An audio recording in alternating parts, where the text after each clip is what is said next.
Vamos abrir nossas Bíblias em Mateus, capítulo 5.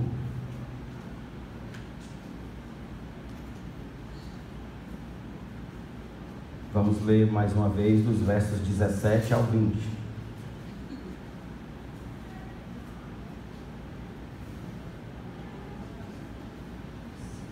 Mateus 5, do 17 ao 20.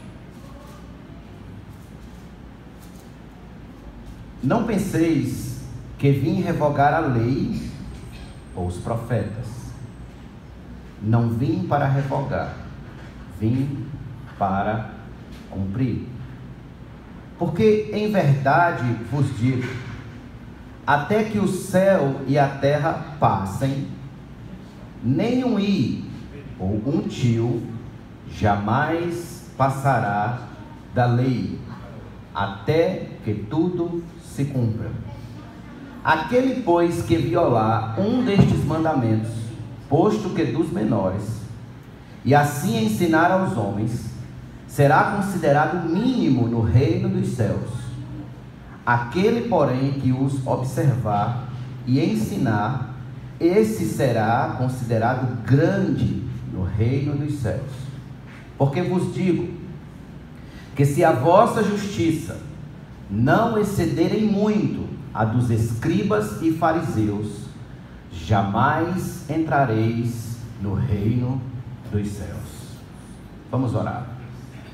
Querido e eterno Pai, graças te damos por tua benevolência, por tua boa vontade para com as nossas vidas, pelo privilégio de nos encontrarmos na tua casa, com liberdade religiosa, para te adorar, para louvar o teu nome, para engrandecer, ó Deus, ao Senhor em adoração, e numa adoração que se configure em espírito e em verdade. Ó Senhor, trabalha em nossos corações a partir de agora, aquieta a nossa alma, Senhor, prepara o terreno do nosso espírito para receber a semente do teu evangelho que será ministrado nesse instante. Rogo, meu Deus, que a tua sabedoria nos alcance hoje à noite e saiamos daqui, Senhor, mais amadurecidos, ó Deus, mais, ó Senhor, fortalecidos no conhecimento da tua palavra. Então, em nome de Jesus, fala conosco. Todos nós te agradecemos e todos nós digamos amém. Amém. Até que tudo se cumpra, foi o que nós lemos aí no verso de número 18. Na semana passada nós estivemos considerando nesse mesmo texto dos versos 17 ao verso de número 19. E ali nós tratamos que até que tudo se cumpra, a lei moral de Deus, que são os 10 mandamentos, assim como também todo o Antigo Testamento, a lei e os profetas, ela permanece existente, válida e eficaz. Explicamos a importância dessa porção bíblica como ponte entre o conceito de cristianismo e a prática da vida cristã como um todo, e que não tem como entender todo o Sermão do Monte se a gente não entender essa passagem em particular. Bem sabemos, irmãos, que a lei, todo o Antigo Testamento, ele vai se resumir em 2 princípios macros. Quais são? Amar a Deus sobre todas as coisas e o próximo como a si mesmo. Isso é a lei. Esses dias, interpelado por alguém, a pessoa me disse, mas Jesus já cumpriu toda a lei. E aí eu expliquei para ela, mas os mandamentos de amar a Deus sobre todas as coisas e o próximo como a si mesmo, eles permanecem válidos, existentes e eficazes. Muito bem.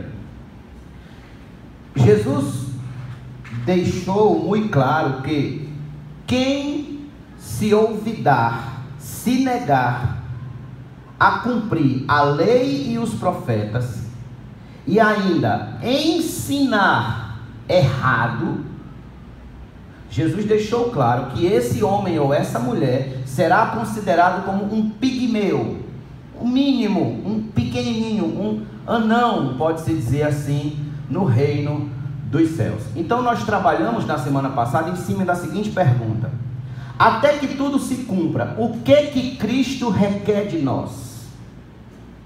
O que Jesus requer de nós? Eu dei duas respostas semana passada e hoje vou dar a terceira e última. Primeiro, até que tudo se cumpra, Cristo quer que entendamos que a lei e os profetas permanecem válidos para a nossa vida, para a nossa regra de fé e prática. Segunda resposta, até que tudo se cumpra, devemos obedecer e ensinar todos os mandamentos, do menor ao maior. Devemos obedecer e ensinar. Eu expliquei a vocês que, de uma forma ou de outra, nós estamos ensinando os mandamentos, ou ensinando corretamente, ou ensinando erroneamente. Por exemplo, quando eu falo a verdade, eu estou ensinando a verdade, pelo exemplo. Quando eu falo a mentira, eu estou ensinando a mentira, pelo exemplo. Então eu estou o que fazendo com isso? Não apenas praticando, mas como ensinando o mandamento, certo? Então se eu faço o correto, eu estou vivendo e ensinando o correto. Se eu faço o errado, eu estou vivendo e ensinando o errado. Então Cristo quer que nós obedeçamos e ensinemos os seus mandamentos, quer seja do menor ao maior. Até que tudo se cumpra, o que Cristo requer de nós como seus discípulos? Terceiro lugar, até que tudo se cumpra, Cristo requer que nossa justiça seja maior que a justiça dos falsos religiosos. Eu vou repetir isso aqui. Até que tudo se cumpra, até que passem céus e terra, Cristo requer que nossa justiça seja maior que a justiça dos falsos religiosos. Então, nosso foco hoje à noite será no verso que nós não abordamos na semana passada, que foi o verso 20, o qual muitos estudiosos sérios consideram como o coração do Sermão do Monte. Veja comigo o verso de número 20 do capítulo de número 5, por favor. Porque vos digo que se a vossa justiça não exceder, essa palavra exceder significa não for além, não for mais, em muito, a dos escribas e fariseus, jamais entrareis no reino dos céus. A justiça de um discípulo de Cristo deve exceder, ela deve ser mais, muito mais que a dos escribas e fariseus. Agora prestem atenção. Os escribas e fariseus eram os principais personagens religiosos em Israel nos tempos de Jesus. Para quem não sabe, os escribas eram homens que passavam a vida inteira ensinando e interpretando a lei, interpretando o Antigo Testamento. Esses homens sabiam tanto da lei que em algumas situações eles eram chamados para ser advogados, por conhecerem tanto a lei. Assim eram os escribas. Os fariseus eram um grupo separatista. O que significa essa palavra fariseu? Fariseu significa separado, separatista. Alguém separatista, que se separa. Esse grupo formulou um código de conduta, ouça isso, ainda mais rígido que a própria lei de Moisés. Entre os fariseus também tinha muitos escribas. Esse grupo calculou que a lei tinha 248 mandamentos e 365 proibições, formando com isso 613 ordenanças a serem estritamente observadas. Dentre essas ordenanças, tinha uma que dizia que os judeus deviam jejuar 2 vezes por semana. Mas na lei de Moisés não dizia isso. Na lei de Moisés dizia que um judeu, ele devia jejuar 1 vez no ano. Veja como eles eram rígidos nessa questão. Eles eram tidos como os grandes paradigmas da virtude em Israel. Se alguém quisesse saber como era ser religioso, era só olhar para um fariseu. O fariseu, ele era a cópia perfeita da religião. Olha só, abra sua Bíblia comigo em Lucas capítulo 18. Lucas 18, por favor. Veja como era que um fariseu se comportava, religiosamente falando. Lucas 18, dos versos 9 a 12. Lucas 18, do 9 a 12. Diz assim a palavra de Deus. Propôs também esta parábola a alguns que confiavam em si mesmos, por se considerarem justos, e desprezavam os outros. 2 homens subiram ao templo com o propósito de orar, um fariseu e o outro publicano. O fariseu, posto em pé, orava de si para si mesmo desta forma: ó Deus, graças te dou porque não sou como os demais homens, roubadores, injustos e adúlteros, nem ainda como este publicano. Jejuo 2 vezes por semana e dou o dízimo de tudo quanto ganho.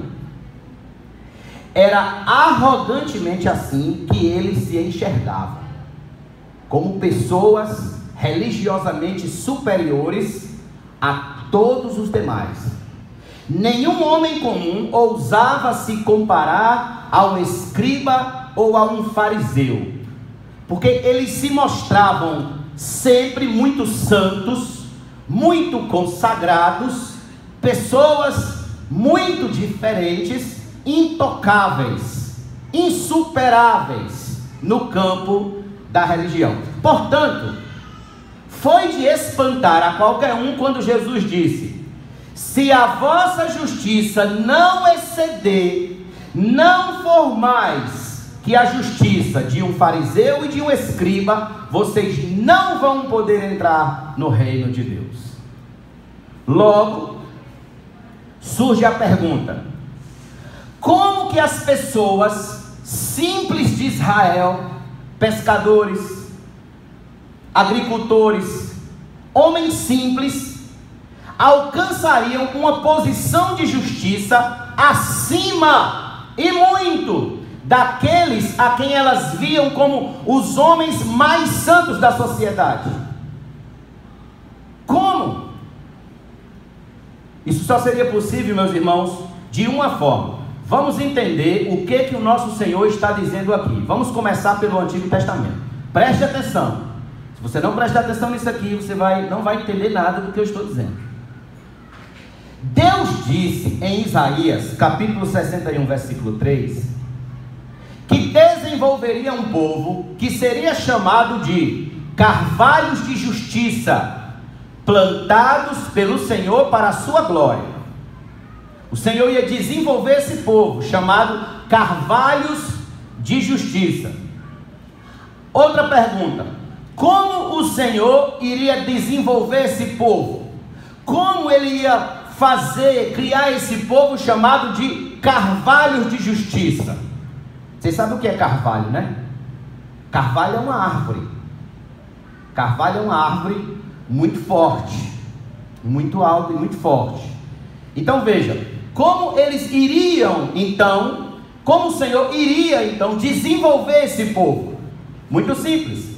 Abram as vossas Bíblias então em Jeremias 31.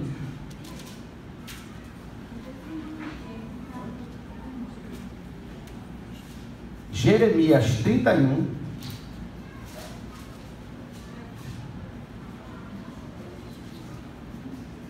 versículo de número 33.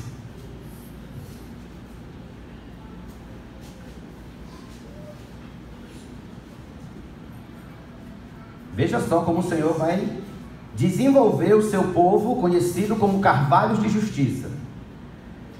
Porque esta é a aliança que firmarei com a casa de Israel, depois daqueles dias, diz o Senhor. Olha só. Na mente lhes imprimireis as minhas leis, também no coração lhes escreverei. Eu serei o seu Deus, e eles serão o meu povo. Quem é que vai imprimir na mente do povo? Deus. Quem é que vai escrever no coração do povo as leis? Deus.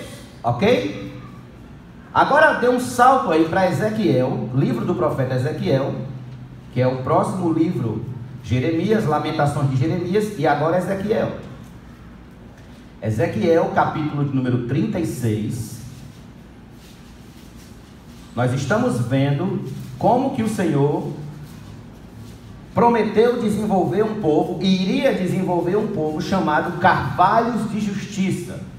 Um povo cuja identidade seria uma identidade de justiça.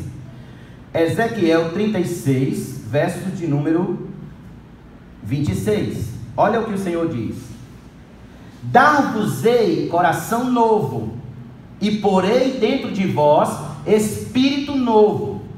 Tirarei de vós o coração de pedra, e vos darei coração de carne. Porei dentro de vós o meu espírito, e farei que andeis nos meus estatutos, guardeis os meus juízos e os observeis. Quem é que vai fazer isso no coração do homem? Deus. Deus é que vai fazer isso, que vai dar um coração novo, que vai tirar aquele coração de pedra e colocar no homem um coração de carne. Ok? Deus vai fazer isso com quem? Deus vai fazer isso com aquele a quem Ele chamar. Certo? Então vamos lá. Essa foi a profecia sobre esse povo que se chamaria carvalho de justiça. Um povo que traria no coração o Espírito de Deus e a lei de Deus. O Espírito de Deus e a lei de Deus habitaria no coração desse povo. Quando nós chegamos no Novo Testamento, e Jesus tem um encontro com aquele homem, lá em João capítulo 3, aquele homem chamado Nicodemos, aí Jesus diz para Nicodemos o que é necessário que aconteça com um homem para que ele tenha acesso, para que ele entre no reino de Deus. Eu faço questão que você abra a sua Bíblia em João capítulo 3 e veja comigo o que Jesus disse a Nicodemos no versículo número 33. João 3, 33.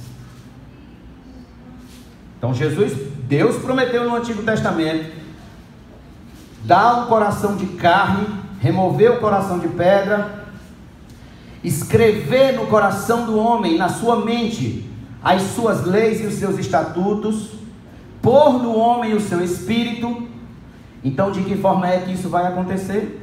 João 3, versículo 3. A isto respondeu Jesus: em verdade te digo, que se alguém não nascer de novo, não pode ver o reino de Deus. Não pode ver. Esta, portanto, meus amados ouvintes, é uma obra que só Deus pode realizar no coração de um homem ou de uma mulher. Só Ele pode colocar seu espírito e sua lei dentro do nosso coração. Só Ele pode fazer com que a gente nasça de novo, com que a gente seja nova criatura. Essa transformação é o que nós chamamos de regeneração. É algo que só Deus pode fazer, só Deus pode realizar. Pois bem, sem essa transformação do coração, nenhum homem na face da terra poderá exercer uma justiça que exceda a dos escribas e fariseus, a dos falsos religiosos. Se esse homem e essa mulher não nascer de novo, ele jamais vai poder exercer uma justiça que vá além da que os falsos religiosos mostram externa. John Stott, um comentarista bíblico, ele disse: a justiça do cristão é maior do que a justiça dos fariseus. Por quê? É mais profunda, porque é uma justiça que vem do coração, que vem de dentro. Então ouça, justiça aqui são os atos de obediência à lei, movidos pela motivação correta no coração. Eu vou repetir isso aqui. Justiça, aqui nesse texto, são os atos de obediência à lei, movidos pela motivação correta no coração. É o que nós podemos chamar de justiça ativa, ou seja, uma conduta como reflexo de coração transformado pela graça de Deus. Por exemplo, aquele homem era um determinado indivíduo que vivia a roubar o que era alheio. Então a graça de Deus veio, alcançou aquele homem, tirou aquele coração perverso de dentro dele, colocou dentro dele um coração de carne, e aquele homem então passou a obedecer os mandamentos de Deus, e agora ele não mais rouba, ele agora obedece os mandamentos de Deus com uma motivação correta. A glória de Deus, não desagradar a Deus, não desobedecer a Deus. É uma justiça ativa, é uma justiça que age, é uma justiça que reage à vida. Daí, meus irmãos, a única justiça que pode exceder em muito a dos escribas e fariseus é a praticada pelo cristão, ou seja, aquele indivíduo, aquele homem, aquela mulher que nasceu de novo. E aqui está a nossa esperança. Porque se Deus não nos fizesse nascer de novo, nós jamais excederíamos a justiça dos escribas e fariseus, e jamais entraríamos no reino dos céus, e estaríamos perdidos para sempre. A esperança é que Deus vem até nós e nos faz nascer de novo, e nós podemos sorrir por essa razão, podemos ser felizes, porque por essa razão nós não ficamos fora do reino de Deus. É o estado do meu interior que dirá se minha justiça excede ou não a dos falsos religiosos. Por quê? Porque Deus vê o coração. Os fariseus, irmãos, eram homens que valorizavam muito as externalidades, valorizavam muito o que é externo, certo? Viviam um verdadeiro teatro religioso, um verdadeiro teatro. Não comiam sem lavar as mãos, oravam nas praças para que todo mundo visse, desfiguravam o rosto, aquele rosto de tristeza, para mostrar que estavam jejuando, davam esmolas publicamente para mostrar que eles faziam bem a todos. Porém, tudo isso não passava de teatro, não passava de uma religiosidade falsa. É tanto que Jesus disse, sabe o que para eles? Abra sua Bíblia em Marcos capítulo número 7, por favor. Marcos capítulo 7. Olha o que Jesus disse para eles.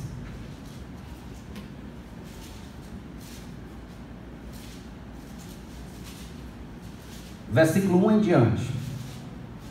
Ora, reuniram-se a Jesus os fariseus e alguns escribas, vindos de Jerusalém.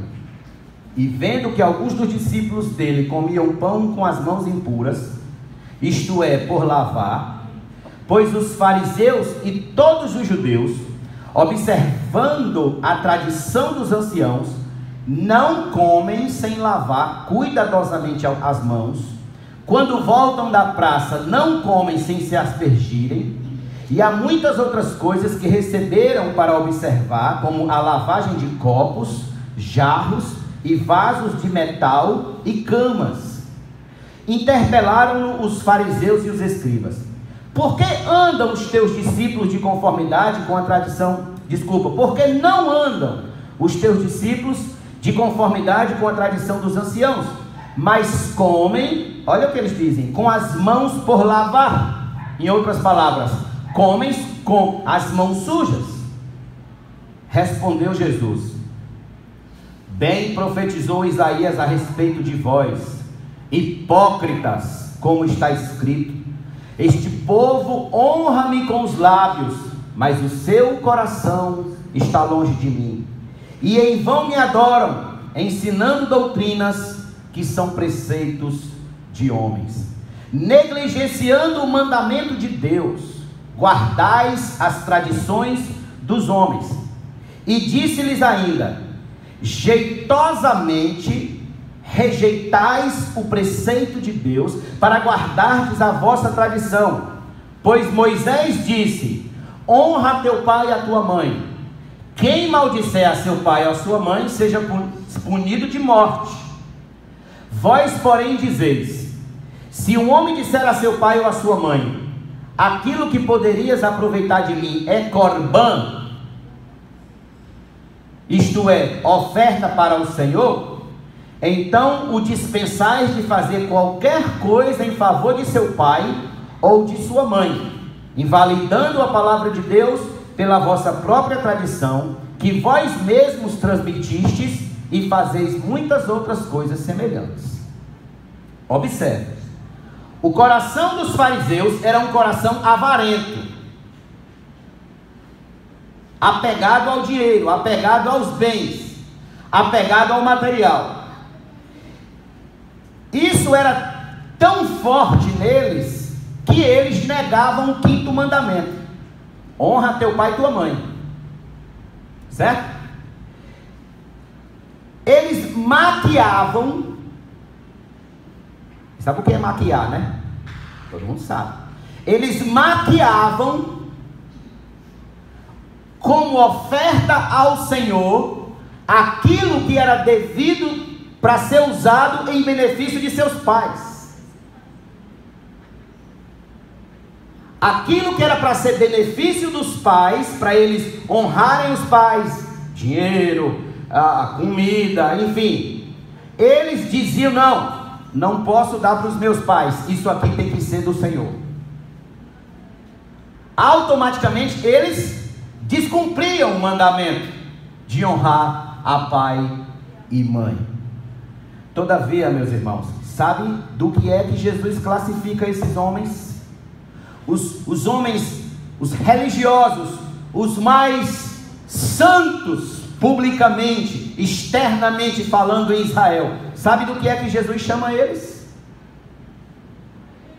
Abra sua Bíblia em Mateus 23. Mateus 23.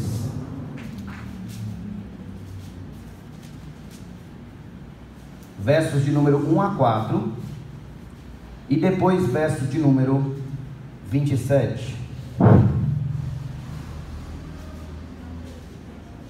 Mateus 23. Então falou Jesus às multidões e aos seus discípulos. Olha o que Jesus diz: na cadeira de Moisés se assentaram os escribas e os fariseus. Fazei e guardai, pois, tudo quanto eles vos disserem. Porém, não os imiteis nas suas obras, porque dizem e não fazem. Atam fardos pesados e difíceis de carregar, e os põem sobre os ombros dos homens. Entretanto, eles mesmos nem com o dedo querem movê-los. Agora veja o verso de número 27. Olha o que Jesus disse deles: ai de vós, escribas e fariseus, hipócritas, porque sois semelhantes aos sepulcros caiados, que por fora se mostram belos, mas interiormente estão cheios de ossos mortos e de toda imundícia. Por fora, ninguém negava que eles eram santos. Por fora, ninguém negava que eles eram perfeitos. Por fora, ninguém dizia que eles desobedeciam os mandamentos de Deus. mas por dentro era puro engano, embusteiros religiosos, sepulcros caiados, lobos em pele de cordeiros, hipócritas, falsos, mentirosos. Pois bem, Jesus está dizendo que se a nossa justiça não exceder em muito a desses falsos religiosos, não entraremos no reino dos céus. Daí o grande perigo de se arrogar evangélico por fora, mas ser um ímpio por dentro.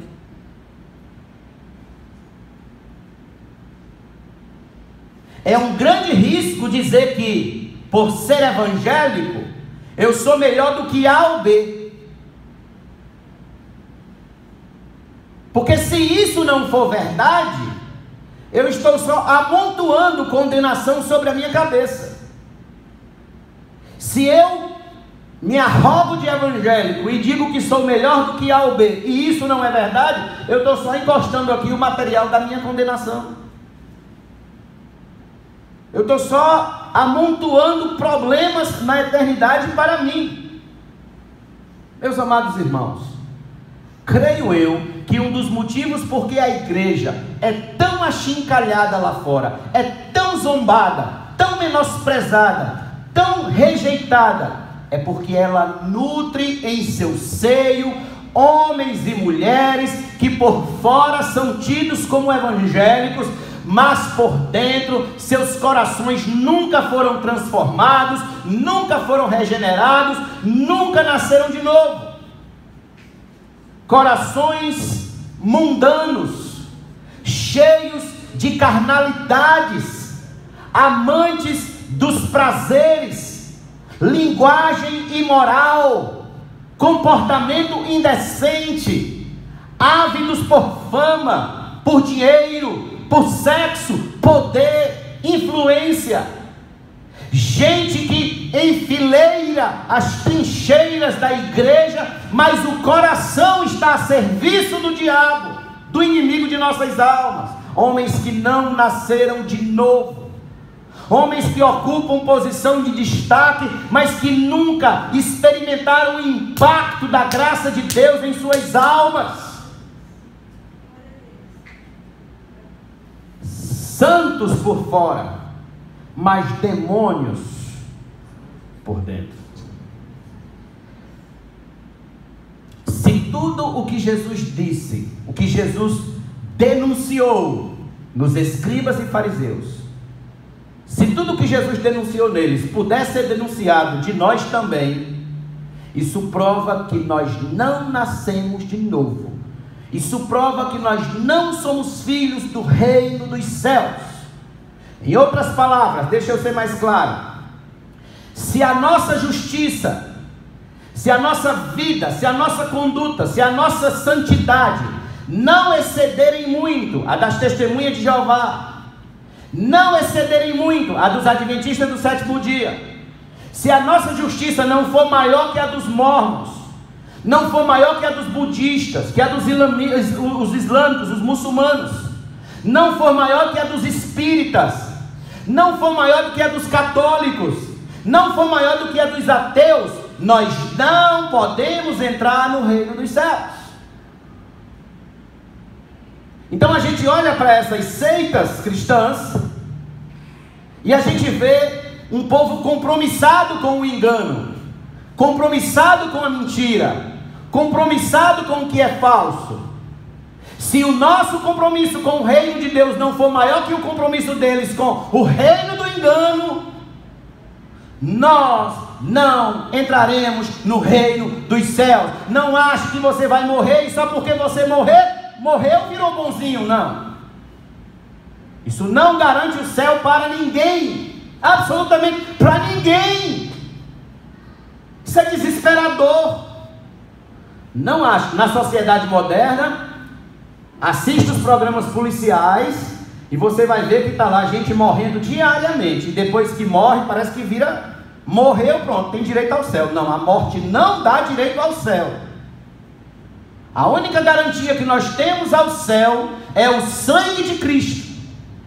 é nos confiarmos no sangue de Cristo.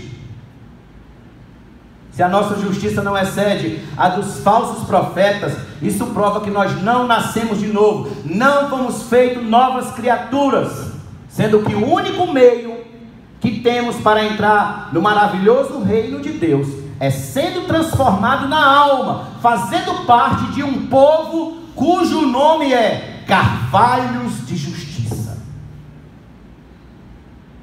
Em Romanos 14:17, Paulo disse: porque o reino de Deus não é comida nem bebida, mas justiça e paz e alegria no Espírito Santo. Observe, muitos são os que correm para cima e para baixo, para cima e para baixo, para cima e para baixo, em igrejas, achando que o reino de Deus é comida e bebida, que o reino de Deus é carro novo e casa nova, que o reino de Deus é saúde e dinheiro, que o reino de Deus é poder e influência, quando não. O reino de Deus é justiça. E o que é justiça? É uma vida vivida em santidade, é uma vida vivida no centro da vontade de Deus. Me responda. Aliás, responda para você mesmo: sua vida está no centro da vontade de Deus? Sua vida está marcada no centro da vontade de Deus, ou você está fora do centro da vontade de Deus?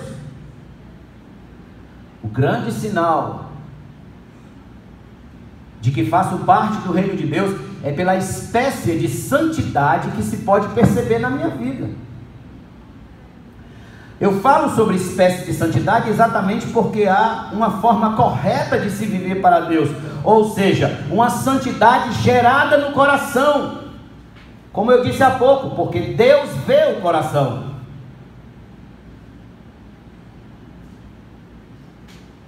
O cristão, ele não deve ficar esperando um anjo descer do céu e lhe revelar como ele deve ser santo, ou lhe entregar um pacote de santidade, ou um elixir de santidade.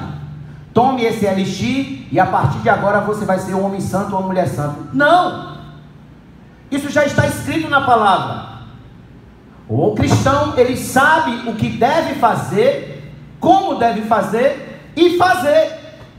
e viver para agradar a Deus.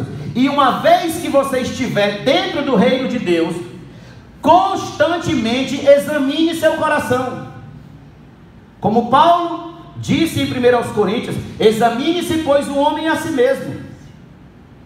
Então, estando no reino de Deus, pergunto: você está no reino de Deus?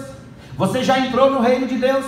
Você já faz parte do reino de Deus? Então ouça: examine seu coração constantemente, as intenções dele, as intenções do seu íntimo, a fim de nós não nos encontrarmos entre aqueles que um dia ouvirão da parte de Jesus as surpreendentes palavras. Que palavras foram essas? Abra sua Bíblia comigo em Mateus capítulo 7. Mateus capítulo 7, verso de número 21 e 22 a 23.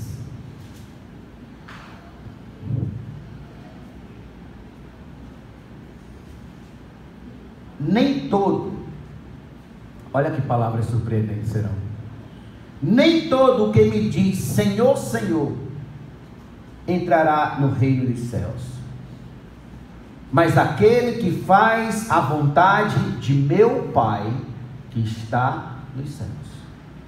Muitos naquele dia hão de dizer-me: Senhor, Senhor, porventura não temos nós profetizado em teu nome, e em teu nome não expelimos demônios, e em teu nome não fizemos muitos milagres? Então lhes direi explicitamente: nunca vos conheci, apartai-vos de mim, os que praticais a iniquidade.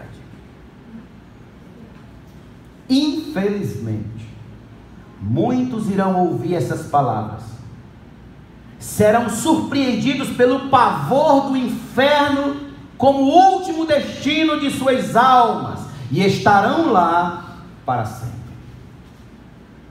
Ninguém é obrigado a ir para o inferno. Eu vou repetir isso aqui. Ninguém é obrigado a ir para o inferno. Portanto, analisemos nosso coração nesse particular. Saibamos que, fora do reino de Deus, a única coisa que lhe resta é o inferno. Fora da presença de Cristo, ouça isso, amigo e amiga, o que lhe resta é o inferno. Eu digo isso porque, a partir de domingo que vem, do verso 21 em diante, ficará mais claro ainda o como anda a nossa justiça, a nossa santidade diante de Deus e dos homens, se ela excede a dos escribas ou não. Dr. Martin Lloyd Jones, pregando sobre esse texto, ele disse: nosso Senhor ensina que a prova de que verdadeiramente já recebemos a graça divina em Cristo Jesus é que estamos vivendo no caminho da retidão, pois a verdadeira marca de um crente é que ele esteja mostrando a sua fé mediante as boas obras. Fé e boas obras são as evidências que você nasceu de novo, são as evidências de que você pertence ao reino dos céus. Aí eu pergunto: você nasceu de novo? Você vive em retidão?